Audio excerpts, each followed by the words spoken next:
नमस्कार। संसद टीवी के कार्यक्रम संवाद श्रृंखला में आप सभी दर्शकों का बहुत बहुत स्वागत है। संवाद श्रृंखला के अंतर्गत हम देश के अलग अलग राज्यों के मुख्यमंत्री से बात करते हैं और आज हम एक ऐसे राज्य में हैं जहां देश की, दुनिया की बड़ी बड़ी फैक्ट्रियां अपनी फैक्ट्रीज लगाती हैं, अपने प्रोडक्शन लाइन को सेटअप करती हैं। एक ऐसा प्रदेश जहां का किसान रिकॉर्ड मात्रा में अनाज का उत्पादन करता है। एक ऐसा राज्य जहां के युवा देश की रक्षा के लिए अपनी जान न्यौछावर करने को सदा तैयार रहते हैं। सबसे ज़्यादा भर्तियां सेना में इसी राज्य से होती हैं। और खेलों की बात करें तो इस राज्य के खिलाड़ियों ने पूरी दुनिया में भारत का नाम रोशन किया है। जी हाँ, हम बात कर रहे हैं हरियाणा के, और हरियाणा के मुख्यमंत्री मनोहर लाल जी आज हमारे साथ उपस्थित हैं संवाद श्रृंखला में। मनोहर लाल जी, प्रणाम। नमस्कार। आपका बहुत बहुत स्वागत है संसद टीवी के कार्यक्रम संवाद श्रृंखला में। धन्यवाद हर्ष। लगभग 7 साल होने को हैं आपको मुख्यमंत्री इस प्रदेश के बने हुए। 2014 में जब आप मुख्यमंत्री बने और 2021 अभी चल रहा है। इन 7 वर्षों में विकास के बहुत काम हुए हैं प्रदेश में। इन कामों को अगर अब आप देखें तो 2014 और 2021 कहां से कहां प्रदेश को आप देख रहे हैं कि मूव किया है प्रदेश ने, और इस विकास के काम को अंजाम देने में आपको किन किन चुनौतियों का सामना करना पड़ा? हर्ष जी, आपके प्रश्न का उत्तर देने से पहले मैं सबसे पहले तो संसद टीवी के जो भी दर्शक हैं उनको ये इस बात की बधाई देना चाहता हूं कि आप लोगों ने 2 जो चैनल हैं, राज्यसभा टीवी, लोकसभा टीवी, इनका जो विलय करके और एक प्लेटफॉर्म पर सबको को लेकर के और आप आए हैं। इससे बहुत बड़ी सुविधा एक दर्शकों को भी हुई है, प्रबंधकों को भी हुई है, तो इसके लिए बहुत बहुत शुभकामना। अभी जैसा आपने ये 7 वर्ष की हमारी जो कहानी है उसके बारे में पूछा है, ये तो सर्वविदित है ही है कि 2014 में जब मुख्यमंत्री का दायित्व मेरे ऊपर आया, उस समय सब लोग भी कहते हैं, मैं भी कहता हूं कि मेरा कोई इस प्रकार का अनुभव नहीं था। ये ठीक है कि शासकीय अनुभव नहीं था, लेकिन मेरा सामाजिक जीवन, वो 34 वर्ष का जो मेरा सामाजिक कार्यकाल है काम करते हुए, उसमें बहुत से अनुभव मेरे ऐसे ज़रूर हैं कि हमको क्या करना है। टारगेट हमको पहले से पता था, कैसे करना है ये हमने धीरे धीरे उसको सीखा।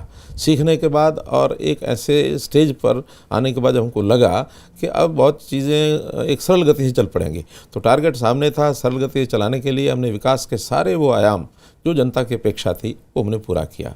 सबसे पहले 2015 में ही मैंने सभी 90 के 90 विधानसभा क्षेत्रों का दौरा किया और उन 90 विधानसभा के क्षेत्रों के लोगों की अपेक्षाएँ, आकांक्षाएँ क्या हैं इसकी जानकारी ली और सब जगह जो उनकी अपेक्षाएं थी उसके अनुरूप हमने घोषणाएं भी की। लगभग 2500 घोषणाएं तो मैंने उस एक दौरे में कर डाली थी और उसको लगातार पूरा करते रहे, ताकि विकास के नाते, चाहे वो छोटे छोटे काम थे, गांव के, गली के, नाली के, ये सब काम थे, चाहे वो इंफ्रास्ट्रक्चर के काम थे, चाहे लोगों की यानी अपने जीवन शैली को सुलभ करने के नाते कुछ व्यवस्थाएं करने की बातें थी, ये सारे विषय हमने किए हैं। और करते करते 7 साल के कार्यकाल के बाद मैं कह सकता हूँ कि जनता की जो अपेक्षाएं हैं बड़े हद तक हमने उसको पूरा किया है। पूरा करने में हमको अगर किसी चीज़ का सहारा सबसे ज़्यादा लेकर के लाभ मिला वो है टेक्नोलॉजी, क्योंकि हम देखते हैं कि इन कामों को करने में सब सरकारें करती हैं, लेकिन उसमें कहीं ना कहीं जो लूप होल्स हैं, खास करके जो भ्रष्टाचार की कहानियाँ, ये सारी हम सुनते थे, उनको कैसे चेक किया जाए, तो हमने उसके लिए पारदर्शिता लाने का जो काम किया और टेक्नोलॉजी के माध्यम से ऑनलाइन सिस्टम बनाए, ताकि कम से कम जो ह्यूमन इंटरफेस जो इंटरफेरेंस है वो कम से कम रहे, टेक्नोलॉजी के माध्यम से कामों को आगे बढ़ा सकें। तो एक बहुत बड़ा काम हमने किया है और इसमें मैं समझता हूँ कि हमें प्रेरणा जो मिलती है वो हमारे देश के प्रधानमंत्री श्री नरेंद्र मोदी जी से मिलती है। उन्होंने जिस प्रकार से कामों को हमको बताया, सिखाया, बहुत बड़ा एक हमारे लिए वो संबल है और आज हम मैं कह सकता हूँ कि देश के बहुत प्रांतों में हम सबसे अग्रणी कई चीज़ों में हैं, ऐसा मेरा मानना है। जी, आपने कहा कि आपने लगभग 2500 घोषणाएं की मुख्यमंत्री बनने के बाद 2014 से लेकर अब तक नहीं, उस पहले दौरे में एक ही साल में आज तक तो 8,500 घोषणाएं हो चुकी है। और इन घोषणाओं में कितना इम्प्लीमेंटेशन हो चुका है अब तक? लगभग 85% या तो कंप्लीट हो गए हैं या उस पर काम अभी चल रहे हैं। 10 से 15% ऐसी हैं जो किन्हीं किन्हीं कारणों से उसमें विलम्ब हुआ, कुछ उसमें नॉन फिजिबल भी हुई, कहीं ज़मीन की समस्या आई, कहीं मानो कई प्रकार से कोई विवादों में ज़मीन थी उसके कारण से वो रुकी हैं। उस पर भी हम एक एक करके आगे बढ़ रहे हैं। लेकिन कम से कम एक बात मैं कह सकता हूँ कि हमारे अर्थव्यवस्था में हमारा जो फाइनेंशियल सिस्टम है, हमें पैसे की दिक्कत नहीं आई कहीं भी। आज भी हम जितना आवश्यकता जहाँ की होती है उसको हम पूरा कर रहे हैं। मनोहर लाल जी, आपने बहुत सही कहा कि जो चुनौतियां थीं उन चुनौतियों से निपटने के लिए आपने टेक्नोलॉजी का सहारा लिया। टेक्नोलॉजी से ट्रांसपेरेंसी आपने अपने प्रशासन में लाने में सफलता प्राप्त की, भ्रष्टाचार को ख़त्म किया, और यही वजह रही कि अपनी सारी घोषणाओं में लगभग 85% आप पूरी कर चुके हैं। जैसा कि आपने भी कहा, प्रधानमंत्री नरेंद्र मोदी जी भी टेक्नोलॉजी को बहुत प्रेम करते हैं और इसी माध्यम से देश को आगे बढ़ा रहे हैं। आपने भी वही रास्ता एक तरीके से अख्तियार किया है। प्रधानमंत्री मोदी जी के साथ संपर्क में आप लगभग 90 के शुरुआती दशक से आए। बहुत सारी चीज़ें आपने उनसे सीखी हैं, उसको अपने राज्य में आपने इम्प्लीमेंट भी किया है। 3 चीज़ मोदी जी कहते हैं, सबका साथ हो, सबका विकास हो और सबका विश्वास भी हो, और सबका प्रयास हो, और सबका प्रयास भी हो। चौथी बात जोड़ दी उन्होंने जी। तो आपने भी अपने राज्य के लिए कोई अलग से मंत्र रखा है? इसको तो आप पालन कर ही रहे। पहली बात तो आपने टेक्नोलॉजी की कही। मुझे भी अगर टेक्नोलॉजी को सिखाने वाले और उस पर आगे बढ़ाने वाले शख्स हैं वो नरेंद्र मोदी हैं। मैं आपको एक घटना बताता हूँ कि मैं संगठन मंत्री हरियाणा प्रदेश था, तो उनके पास प्रभार था हरियाणा के क्षेत्र का। एक दिन सुबह सुबह वो आए, अपनी गाड़ी से 3 डब्बे निकलवाए और मुझे पूछा खोलने के बाद कि ये क्या है। मुझे उस समय एक जो मॉनिटर होता है कंप्यूटर का, पर्सनल कंप्यूटर जो डेस्कटॉप होते हैं उसका मॉनिटर, मुझे लगा ये छोटा कोई टीवी होगा। कभी कंप्यूटर देखा भी नहीं था, लेकिन उन्होंने जब सारी जानकारी दी उस कंप्यूटर के क्या क्या उपयोग हैं, उस दिन से मुझे शौक़ हुआ। ये है 1995 की बात, 1995, यानी आज से 26 साल पहले। और उसके बाद उसी आधार पर चीज़ों को आगे बढ़ाते बढ़ाते मैंने पार्टी का काम करते समय भी उसका उपयोग किया। आज सरकार का काम करते समय भी हमारे सभी डिपार्टमेंट्स अब ई गवर्नेंस पर आ गए हैं। तो एक बहुत बड़ा मैं समझता हूँ श्रेय मैं नरेंद्र मोदी जी को इसमें देता हूँ। और जहाँ तक आपने दूसरा विषय पूछा है कि 3 मंत्र जो हैं मोदी जी के जो 4 मंत्र हैं, मैं जब चुनाव में उतरा 2014 में, तो मुझे ये लगा कि हमारे समाज का जो बंटवारा है वो भिन्न भिन्न प्रकार के भागों में बटा हुआ है। उनके भिन्न भिन्न सेक्शन बने हैं, एक दूसरे से दूरियां बनी हैं। समाज का जो एकीकरण है वो कहीं कम है। समाज के लोगों का प्रदेश के प्रति जो एक महसूस करना चाहिए उनको जुड़ाव, वो जुड़ाव कहीं कम है। मैंने उस समय एक नारा दिया था, हरियाणा एक, हरियाणवी एक। और ये इतना इस बात को लेकर के लोगों में आकर्षण बना कि वास्तव में ये कमी है। हमें सारे प्रदेश, सारे समाज को मिल कर के अपने प्रदेश के साथ जुड़ना चाहिए। प्रदेश की प्रगति होगी तो हमारी सबकी प्रगति होगी।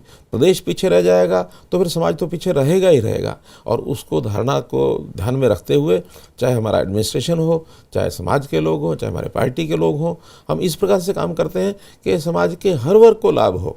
केवल मेरा लाभ, मेरे परिवार का लाभ, मेरी पार्टी का लाभ, मेरे जाति का लाभ, इसकी बजाय हरियाणा का टोटल वर्ग उसमें लाभान्वित हो, इसमें सब लोग काम कर रहे हैं और उसका बहुत बड़ा लाभ हमको मिला है।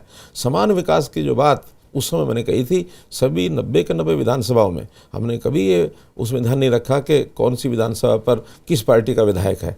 सारे 90 विधानसभा क्षेत्र हरियाणा के हैं, हरियाणा मेरा है, मैं हरियाणा का हूँ। इस भाव को लेकर के काम किया तो इसका बहुत बड़ा एक हमको प्रसाद मिला है, ऐसा मैं दावे से कह सकता हूँ। जब विकास की बात आती है तो आप समभाव रखते हैं।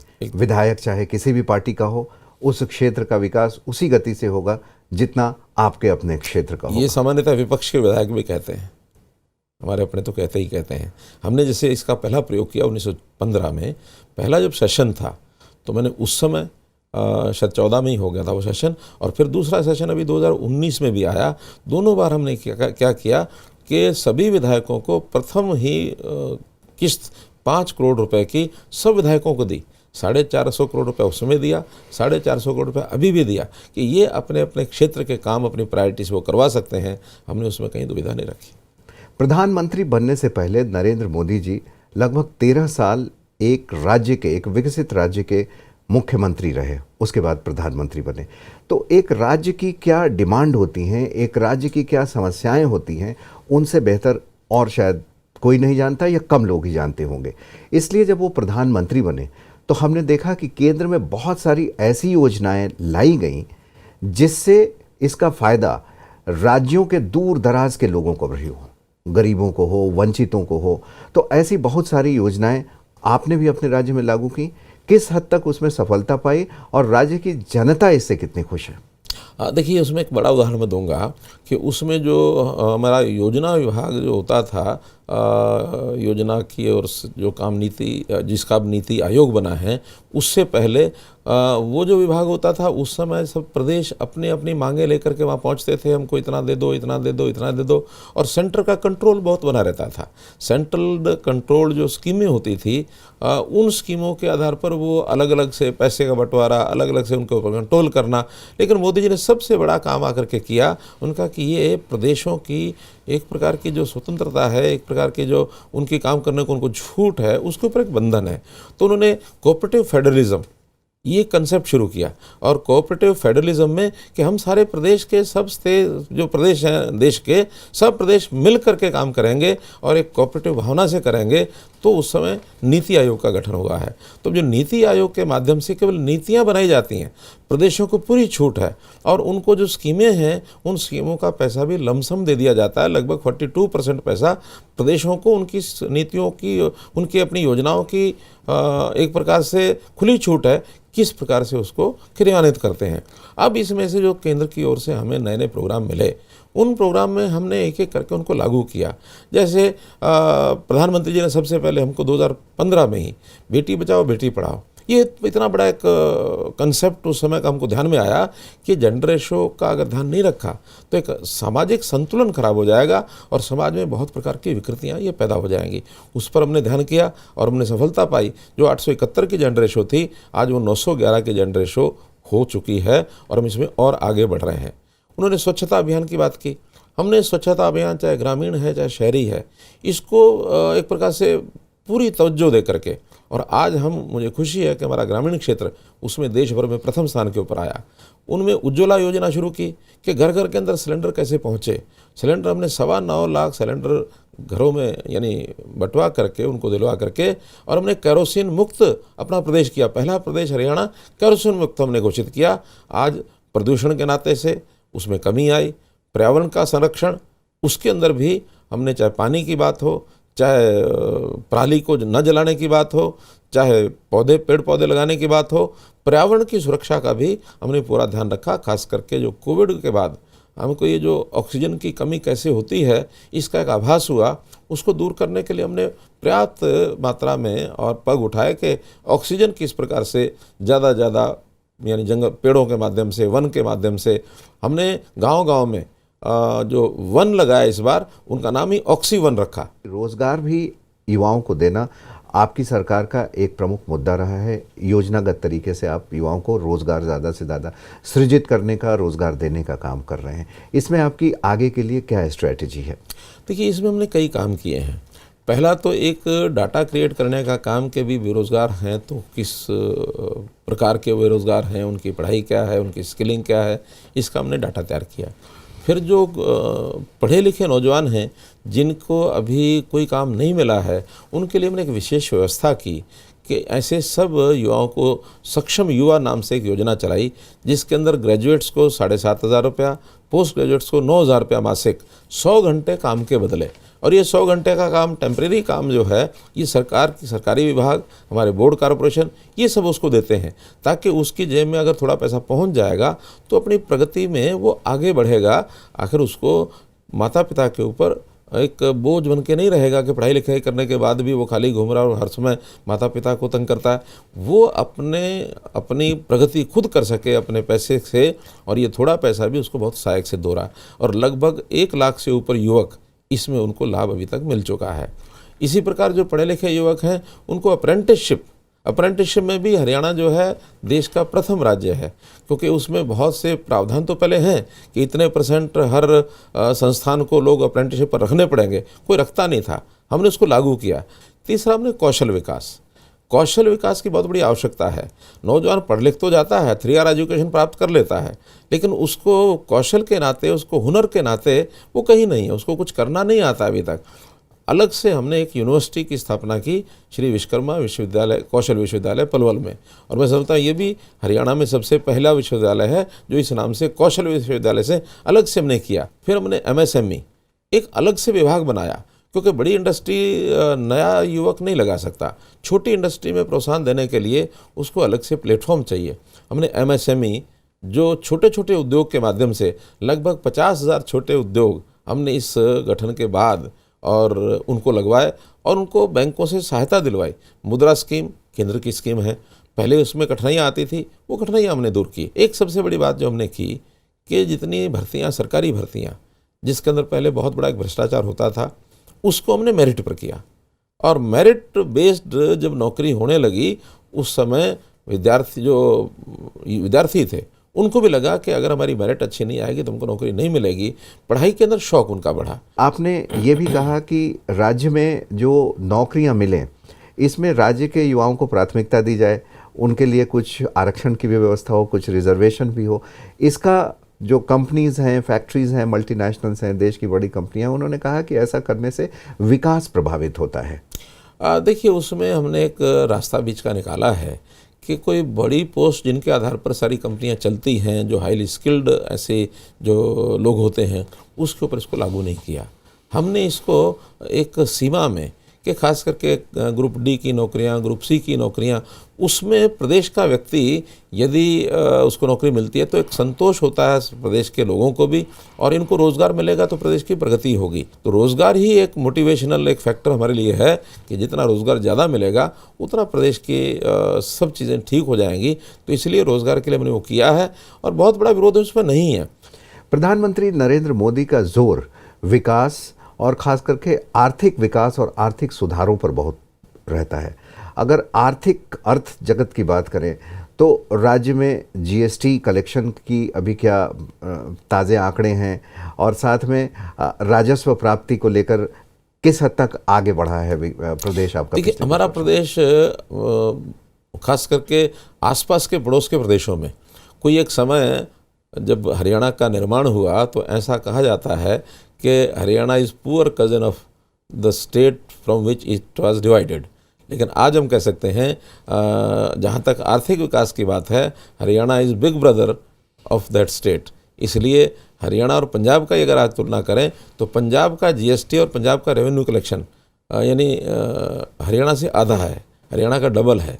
हमारे यहाँ इंडस्ट्री है, हमारे यहाँ एक लॉ एंड ऑर्डर की स्थिति अच्छी है, शांति वातावरण है। देश के किसानों का कल्याण हो, प्रधानमंत्री नरेंद्र मोदी का जोर इस बात पर भी रहा है। किसानों की आय दुगनी हो, उन्हें अपने फसलों के लिए मॉनसून पर निर्भर न रहना पड़े, उन्हें अच्छी क्वालिटी के बीज समय पे मिलें, सस्ते दामों पर मिलें, उर्वरक अच्छे मिलें। हमने बिल्कुल ठीक कहा है एकदम, क्योंकि हरियाणा कृषि प्रधान प्रदेश है और कृषि प्रधान प्रदेश होने के नाते जो यहाँ का किसान है, यहाँ की कृषि है, उसकी अवहेलना कभी की नहीं जा सकती। देश के प्रधानमंत्री ने जो आय को डबल करने की बात की, उसमें बहुत सी योजनाओं को हमने लागू किया है। MSP की जहाँ तक बात करते हैं तो पूरे देश भर में तो केंद्र सरकार की ओर से खरीदी जाने वाली मात्र 2 फसलें हैं, जिसमें धान है, चावल है। हम यहाँ 11 फसलें MSP पर खरीदते हैं। इसलिए कोई भी फसल बुआई होती है उसको हम MSP पर खरीदते हैं। कहीं बाज़ार के अंदर बहुत कम कीमत अगर कुछ सब्जियों की, फलों की हो जाती है तो वो तो चूँकि सरकार प्रोक्योर नहीं कर सकती, पेरिशेबल आइटम है, उसमें हमने भावांतर भरपाई योजना लागू की है कि कीमत से अगर कम बाज़ार में भाव बिकता है तो जितनी कमी होती है वो नुकसान, वो घाटा भावांतर भरपाई की योजना के माध्यम से सरकार जो है वो वहन करती है। किसान की जो फसल है उसकी बिक्री होने के बाद उसको पेमेंट DBT के माध्यम से हमने इस साल में, पिछले साल में 29,000 करोड़ रुपया किसानों के खाते में सीधा DBT के माध्यम से भेजा है, जो बहुत बड़ा एक सुख किसान के लिए है। किसान अगर बिचौलिए से मुक्त हों, किसानों को ये आज़ादी हो कि वो कहीं भी देश भर में अपनी फसल को ले जाकर बेच सकें, कॉन्ट्रैक्ट फार्मिंग हो, उसके पहले फसल पैदा हो, उसके पहले उनको एक तय रेट हो जाए। उसी रेट पर मिले। इसके बावजूद क्या वजह है कि कुछ वर्ग इसका विरोध कर रहा है? देखिए, चूँकि लगातार नरेंद्र मोदी, जैसे आपने बताया, केंद्र सरकार में 7 साल से वो शासन कर रहे हैं। 7 साल से हरियाणा में हम भी शासन कर रहे हैं। देश के बहुत राज्यों में भारतीय जनता पार्टी बढ़ कर के आगे आ गई है। तो ये जो राजनीतिक लोगों की छटपटाहट, खास करके विपक्षी लोगों की, कि जिस प्रकार का एक उपलब्धियों का जो श्रेय है नरेंद्र मोदी जी को मिल रहा है, हरियाणा में ये हमको मिल रहा है, उनको सबको ये लगता है कि बहुत वर्षों तक भारतीय जनता पार्टी अब हिलने वाली नहीं है, जाने वाली नहीं है। उनके अपने राजनीतिक भविष्य, उसके ऊपर क्वेश्चन मार्क लग गया। कोई ना कोई चीज़ें, बहाना ढूंढ करके और कैसे आलोचना करने के लिए लोगों को उकसाया जाए, उनको एक 3 कानून का एक साधन मिला विपक्षी लोगों को। चाहे उसमें कांग्रेस पार्टी है, चाहे अन्य विपक्षी दल हैं। खास करके इस बेल्ट में कम्युनिस्ट कभी पार्टियां अपने शासन के नाते सपना ले भी नहीं सकती हैं, लेकिन कुछ ग्रुप्स उनके हैं, पंजाब में, हरियाणा में भी कुछ जगह। तो ऐसे लोगों ने किसान को एक सॉफ्ट टारगेट मान करके और इन बिलों के विरोध में उकसाया है। और उस उकसाहट में एक निश्चित मात्रा के लोग हैं जो इसमें लगे हैं। आम किसान इसमें नहीं है। आम किसान आज भी अपने खेतों में काम कर रहा है, अपने काम को करके आगे अपनी गाड़ी को बढ़ा रहा है, सरकारी योजनाओं का लाभ भी उठा रहा है। लेकिन ऐसे फ्रस्ट्रेटेड जो राजनीतिक लोग हैं, ऐसे फ्रस्ट्रेटेड राजनीतिक लोगों को एक ग्रुप जो मिला है, उसके आधार पर ये सारा जो न्यूसेंस है, ये सारी क्रिएट की जा रही है। देश आज़ादी का अमृत महोत्सव मना रहा है। हरियाणा के लोगों ने भी देश की आज़ादी के लिए कुर्बानियाँ दी हैं। तो अमृत महोत्सव को लेकर आपकी क्या तैयारियां हैं? कौन से कार्यक्रम कर रहे हैं? जहाँ तक आंकड़े की बात है, मैं एक आंकड़ा आपको बताता हूँ कि हमारी आबादी मात्र 2% है। और 2% आबादी वाला जो प्रदेश है, सेना में 11% हमारी उपस्थिति है, तो लगभग 5 गुना। तो एक बहुत बड़ा एक दायित्व हरियाणा के नौजवानों के, हरियाणा के जो सैनिक हैं, उन्होंने अपने कंधे पर लिया है कि देश की रक्षा सुरक्षा करना, उसमेमें कहीं पीछे हटते नहीं हैं। चाहे कोई भी पिछले आज़ादी के बाद के युद्ध हों, उसमें चाहे चाइना का युद्ध रहा हो 1962 का, चाहे वो 1970 जब पाकिस्तान के साथ युद्ध हुआ, बांग्लादेश उसमें अलग बना, वो युद्ध रहा हो, उसके बाद कारगिल युद्ध हो, अभी भी जो छुटपुट ऐसी घटनाएं होती हैं, हरियाणा में अनेकों शहीद जो है अपनी जान गंवाते हैं, देश के लिए कुर्बान होते हैं और वो शहीद हो जाते हैं। उन शहीदों के लिए पहली बात तो यह है कि उनके परिवारों की देखभाल करने का दायित्व ये हरियाणा ने अपने ऊपर लिया है। यानी उनको 50 लाख रुपया ये राशि दी जाती है, परिवार में एक नौकरी दी जाती है, उनका कोई स्मारक बनाने की बात है, वो स्मारक भी बनाया जाता है, उनके नाम से कहीं उनके नाम को अमर रखने के लिए कहीं किसी जगह का नाम, किसी प्रोजेक्ट का नाम रखना, वो नाम भी हम रखते हैं। तो एक प्रकार से उनके बच्चों के, उनके माता पिता की सबकी चिंता हम करते हैं। जहाँ तक ये अमृत महोत्सव का विषय है, इसके अंदर भी हरियाणा में जहाँ जहाँ शहीदी स्थल हैं, उन शहीदी स्थलों पर हमने और 75 कार्यक्रम करने का ऐसा एक संकल्प लिया है। उसमें कुछ कार्यक्रम होने शुरू हो गए हैं, क्योंकि ये 75 वर्ष हुए हैं आज़ादी को, तो 75 ऐसे कार्यक्रम प्रदेश के अलग अलग स्थानों पर हम करेंगे। और उसके लिए कुछ शहीदी स्मारक, बड़े बड़े शहीदी, जैसे अम्बाला में हम एक बहुत बड़ा शहीदी स्मारक बना रहे हैं, लगभग 350 करोड़ रुपए की लागत से वो बन रहा है। और 1857 की जो क्रांति है, वो वास्तव में कुछ लोगों का कहना मेरठ से है, लेकिन हमारे अम्बाला के लोग ऐसा मानते हैं, हम भी ऐसा मानते हैं कि इसकी चिंगारी अम्बाला से ही शुरू हुई। पहले अम्बाला के बाद मेरठ, क्योंकि आसपास के स्थान हैं, तो इस इलाके में जगह जगह जो है वो चिंगारी यानी आगे बढ़ती गई है। आज़ादी के प्राप्त करने में, या उससे पहले आज़ादी की जो पहली लड़ाई है 1757, 1857, उस समय जो क्रांतियाँ हुई, उस समय हरियाणा का एक बहुत बड़ा योगदान लोगों का रहा। जहाँ जहाँ ऐसे स्थान हैं जो हमें अपने देश के प्रति, देश के गौरव के प्रति लगाव बढ़ाने में उपयोगी हैं, ऐसे सब स्थानों पर हम कार्यक्रम करेंगे। और इस अमृत महोत्सव में जो भी केंद्र से कुछ सूचनाएं हैं, उनका पालन करेंगे, अपनी ओर से भी कार्यक्रम करेंगे। आपका प्रदेश छोटा ज़रूर है, देश की कुल आबादी में कहें 2% ही कंट्रीब्यूशन है लेकिन जब हम खेलों की दुनिया की बात करते हैं तो ऐसा लगता है कि हरियाणा का कंट्रीब्यूशन 100% के आसपास है। ख़ास तौर पे लड़कियां, इस प्रदेश की लड़कियों ने खेलों की दुनिया में जिस तरीके से देश का नाम रोशन किया है, आगे भी और करेंगी। इसको हम और आगे ले जाएं, इसके लिए प्रेरणा क्या देंगे आप? देखिए, हमारे यहाँ नौजवानों में, नवयुवतियों में खेलों के प्रति जो लगाव है, वास्तव में तो यहाँ की मिट्टी का ही कमाल है कि हरियाणा में जो पैदा हुआ नौजवान हैं, वो बचपन से ही खेलों में जो अपनी रुचि लेकर के आगे चलता है, उसके लिए हम उसी समय से उसको संभालना शुरू करते हैं।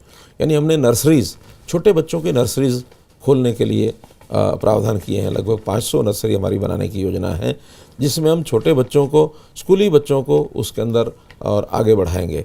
खेलों का इंफ्रास्ट्रक्चर जो पहले से भी है बना हुआ, लेकिन उसके अंदर जो कमियां हैं उसको हम दूर कर रहे हैं। स्टेडियम्स हैं उनके सुधार रहे हैं उनको, हर स्टेडियम में कोच, हर स्टेडियम में अन्य स्टाफ, इसकी व्यवस्था कर रहे हैं।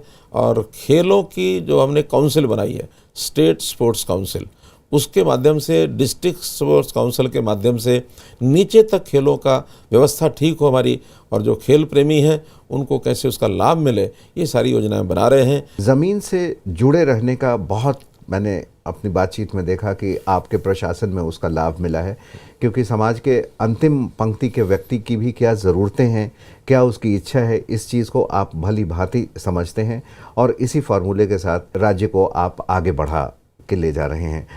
मनोहर लाल जी, सनसेट टीवी से बात करने के लिए आपका बहुत बहुत धन्यवाद। धन्यवाद।